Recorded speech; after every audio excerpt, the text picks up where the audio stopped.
Bon, on y va. Je suis vraiment prêt pour l'exploration d'aujourd'hui parce qu'on s'attaque à un paradoxe botanique assez fascinant en fait. Complètement. Une vraie curiosité de la nature. Exactement. On va se pencher sur des stratégies hyper concrètes pour apprivoiser un produit très spécifique, le fameux jus de noni. Ah, le noni, c'est tout un programme. C'est ça. Notre point de départ, c'est un guide super pratique qui s'intitule Astuces consommation jus de noni.doclix. Et notre mission aujourd'hui, c'est de décoder comment on peut transformer la prise de ce super fruit en une expérience, disons, tolérable au quotidien. Tolérable, oui, c'est le mot juste. Parce que le document source met vraiment le doigt sur ce grand écart entre la valeur nutritionnelle incroyable du produit et son... Son goût. voilà son goût. Pour poser un peu le décor, le noni, c'est cette plante de Polynésie utilisée depuis des millénaires. Les anciens navigateurs l'emportaient carrément sur leur pirogue pour le soutien immunitaire. C'est un super fruit avant même que le marketing n'invente le terme en fait. Bourré d'enzymes, de vitamines. Mais le problème, et c'est le cœur de notre analyse d'aujourd'hui, c'est son profil aromatique. Oui, on a souvent tendance à associer ce qui est sain à des saveurs fraîches, tu vois, comme une pomme ou des baies sucrées. Et là, le noni vient complètement fracturer cette attente. Ah ça oui, ça casse l'ambiance directe au petit déjeuner. Le texte source liste des adjectifs assez parlants. Terreux, boisé, musqué. Certains parlent même d'un vieux fromage bleu ou d'un sous-bois humide après la pluie. C'est ça. On est très très loin du petit jus d'orange pressé. C'est une vraie attaque sensorielle. En fait, pour faire une analogie, c'est un peu comme se retrouver face à une œuvre d'art hyper expérimentale ou de la musique très pointue. Au début, ça heurte, ça désoriente. Ça n'a aucun point de repère réconfortant pour notre palais habitué au sucre, hein. Voilà, ça demande une déconstruction de nos attentes. Mais toi, avec ton regard sur la biologie, tu soulignes bien que ce n'est pas un accident. Non, pas du tout. Cette complexité aromatique, c'est en réalité une signature chimique. Ces notes musquées très lourdes, elles viennent d'une concentration énorme en acide gras spécifique. L'acide caprylique, je crois. Absolument, l'acide hexanoïque et octanoïque. Et dans la nature, une telle densité de composés volatiles, c'est l'indicateur d'un profil phytochimique surpuissant. La plante, elle fait pas ça pour nous faire plaisir au niveau culinaire. Elle se défend. C'est exactement ça. Elle synthétise ça pour contrer les champignons, les insectes dans un climat tropical hyper humide. Donc quand on extrait le jus, on récupère cet arsenal défensif à l'état brut. Donc le choc sensoriel qu'on ressent, c'est littéralement la manifestation physique de la puissance du truc. Oui, il faut vraiment voir cette barrière gustative non pas comme un défaut, mais comme le reflet direct de sa densité nutritionnelle. Le défi, c'est d'optimiser l'absorption sans se laisser décourager par cette première impression. Et justement, le document regorge de hacks pour y arriver. Et la première ligne de défense, la plus évidente, c'est la température. Le pouvoir du froid. Ah, la thermodynamique au service du palais. C'est fou, parce que la source nous dit de toujours conserver la bouteille au frigo. Bon, on se dit que c'est pour la conservation sanitaire, ce qui est vrai, mais il y a une mécanique physique immédiate pour le goût. Oui, la température joue un rôle absolument critique ici. En fait, l'olfaction rétronasale, c'est-à-dire les arômes qui remontent de l'arrière de la gorge vers le nez quand on avale, ça constitue presque 80% de ce qu'on appelle le goût. 80%, c'est énorme. C'est massif. Et les composés du noni sont très volatiles. À température ambiante, ils ont une énergie cinétique très élevée. En gros, ils s'agitent, ils se vaporisent vite et ils saturent nos récepteurs olfactifs. Direct. Du coup, en mettant le liquide au frigo, on vient geler un peu cette énergie. Voilà, on abaisse l'énergie cinétique. Les molécules aromatiques sont engourdies, verrouillées dans le liquide. Elles se transforment beaucoup moins en gaz dans la bouche. Donc l'impact sur le cerveau est vachement atténué. C'est génial, on modifie l'expérience juste en ralentissant les molécules. Et le texte va plus loin en parlant de glaçons. Servir le jus de noni sur un lit de glace. Oui, là, on emprunte carrément aux techniques de barman. Ouais, c'est de la mixologie. Mais le glaçon apporte une autre variable que juste le froid, la dilution dynamique. C'est une manœuvre très élégante biochimiquement. Si on coupait juste avec un grand verre d'eau, ça noierait le produit. Mais la glace fond lentement. Ça adoucit la concentration gorgée après gorgée. Ça étire la perception. Exactement. Et ça modifie aussi la texture, la rhéologie du liquide. Un liquide froid sur glace paraît plus vif, plus fluide. Ça glisse plus vite sur la langue. On réduit le temps de contact avec les papilles. Moins on passe de temps à l'analyser, plus vite il est avalé. C'est pragmatique. Mais bon, même avec du froid polaire, il y a des gens qui bloquent. Et c'est là qu'on entre dans l'art de la mixologie santé. Le document source donne 3 profils de mélange pour contrer le noni pur. Oui, et chaque profil utilise une arme chimique différente. Le premier, c'est le duo avec les agrumes. Citron, orange, pamplemousse. On sait que l'acidité, ça marche bien contre l'amertume. C'est redoutable. Le pH très bas des agrumes vient percuter les récepteurs gustatifs avec une telle force que le cerveau est temporairement monopolisé. L'acide citrique agit un peu comme un nettoyeur. Il tranche à travers les notes lourdes du noni, oui. Et chimiquement, l'acidité peut même modifier l'ionisation des molécules responsables de l'amertume. Attends, ça veut dire que ça change leur forme? Oui, leur forme spatiale. Du coup, elles ne s'emboîtent plus aussi bien dans nos récepteurs de la mer. C'est pour ça qu'un simple filet de citron vert, c'est parfois suffisant pour complètement restructurer la boisson. Un vrai brouilleur de signal. Et la deuxième approche, elle est radicalement différente. On laisse tomber l'acidité et on part sur la douceur tropicale.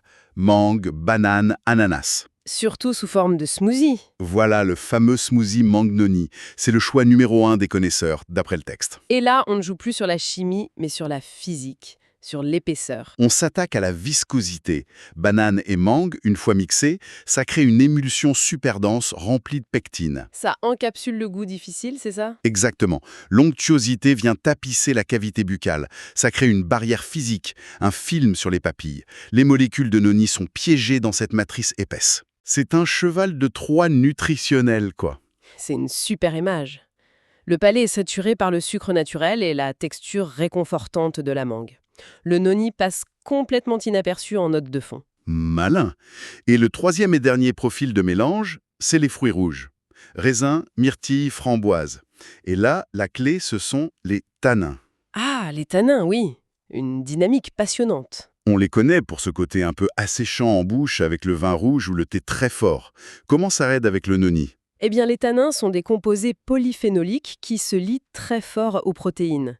C'est ce qui donne cette astringence dans la salive, mais ils se lient aussi à d'autres composés organiques. Donc ils s'accrochent aux molécules du noni. Voilà, ils s'accrochent aux molécules responsables du profil terreux et les neutralisent en partie. On ne cherche pas à masquer ou à noyer, on cherche une harmonie structurelle. Les notes boisées du noni résonnent avec l'astringence des myrtilles. Et en plus, j'imagine que le bonus métabolique est énorme. Ah, c'est colossal. On superpose les iridoïdes du noni avec les anthocyanes des myrtilles. Ça crée une véritable bombe antioxydante. Bon, on voit qu'il y a toute une science pour rendre ça bon. Mais il faut être réaliste. Le matin, on n'a pas toujours le temps de sortir le mixeur. C'est sûr. Ce qui nous amène à la méthode pour les gens très pressés, l'approche expéditive.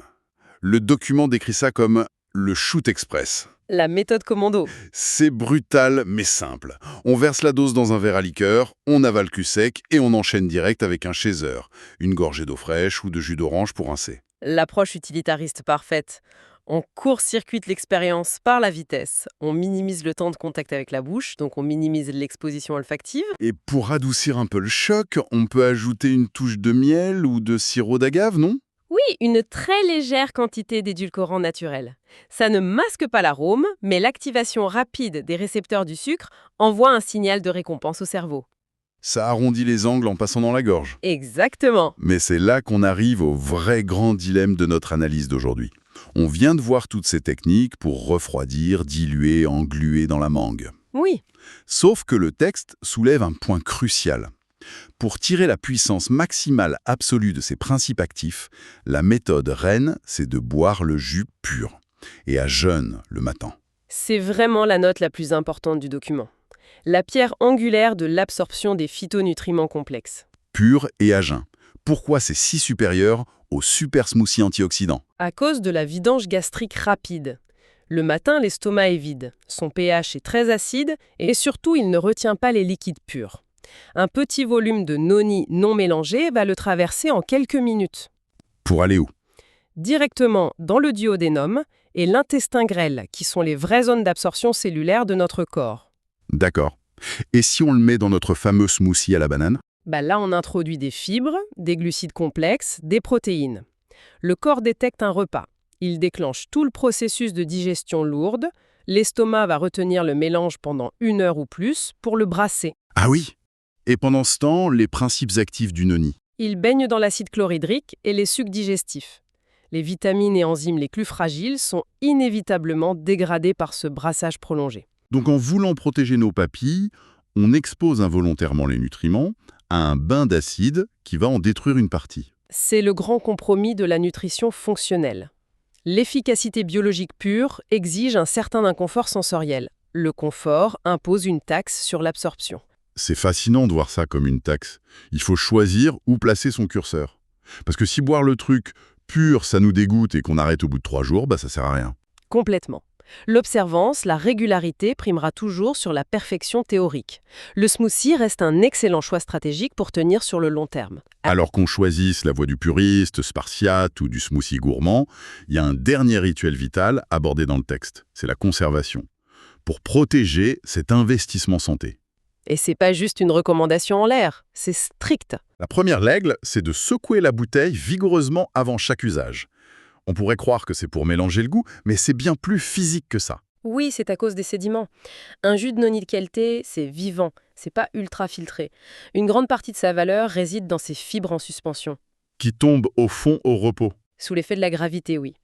Si on ne secoue pas, les premiers jours on boit un liquide clair, moins concentré, et à la fin de la bouteille on se retrouve avec une boue super dense, presque imbuvable. Et au goût encore plus explosif, j'imagine. Sans aucun doute. L'agitation mécanique garantit juste un dosage constant des nutriments. Logique. Et ensuite, on a la guerre contre l'air et la chaleur. Refermer le bouchon de manière maniaque et remettre au frigo illico. On parle de chimie pure là, de l'oxydation. C'est le processus implacable. L'oxygène de l'air interagit avec le liquide et arrache des électrons. C'est ce qui fait brunir une pomme ou rouiller du métal. Sauf que là, c'est catastrophique pour nos antioxydants. Exactement. Le but des antioxydants du noni, c'est de neutraliser les radicaux libres dans notre corps. Si la bouteille reste ouverte sur le comptoir, ils vont réagir avec l'oxygène de l'air. Ils font leur boulot dans la bouteille au lieu de le faire dans nos veines, en fait. C'est tout à fait ça. Et la chaleur accélère encore ces réactions chimiques. Chaque seconde à l'air libre diminue la valeur biologique du produit de façon silencieuse. La rigueur de conservation est vraiment aussi importante que la méthode de consommation? Absolument. Si on récapitule notre parcours aujourd'hui, on voit que consommer un outil nutritionnel aussi atypique, ça demande une vraie stratégie. On ne subit pas, on manipule les variables. Physiologie pour la méthode pur à jeun.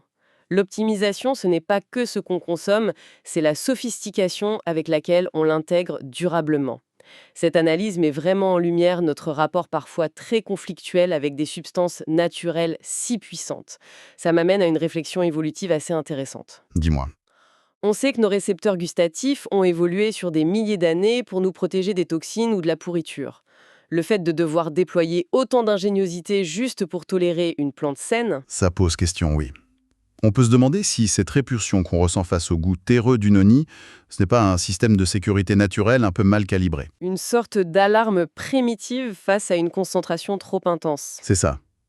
Le cerveau reçoit un signal chimique tellement fort qu'il le traduit par défaut en danger potentiel, juste parce que la densité dépasse largement ce qu'on trouve dans une pomme ou une banane habituelle. Le corps ne ferait pas la nuance entre super puissant pour la santé et toxique par surdose au simple contact sur la langue. Il choisit la prudence par le dégoût. Ce qui est fascinant parce qu'on peut légitimement se demander combien d'autres ressources botaniques incroyables, des écorces, des baies sauvages, ont été abandonnées par nos ancêtres juste parce que le goût était trop agressif. Combien de super aliments dorment encore dans la nature parce qu'ils sont repoussants? Voilà. Ils attendent juste qu'on découvre le bon axe sensoriel, la bonne manipulation thermique pour révéler leurs vertus à notre monde moderne. Ça laisse entrevoir des possibilités infinies pour la nutrition de demain. Sur cette pensée, on va clôturer notre analyse. À très vite pour une nouvelle exploration.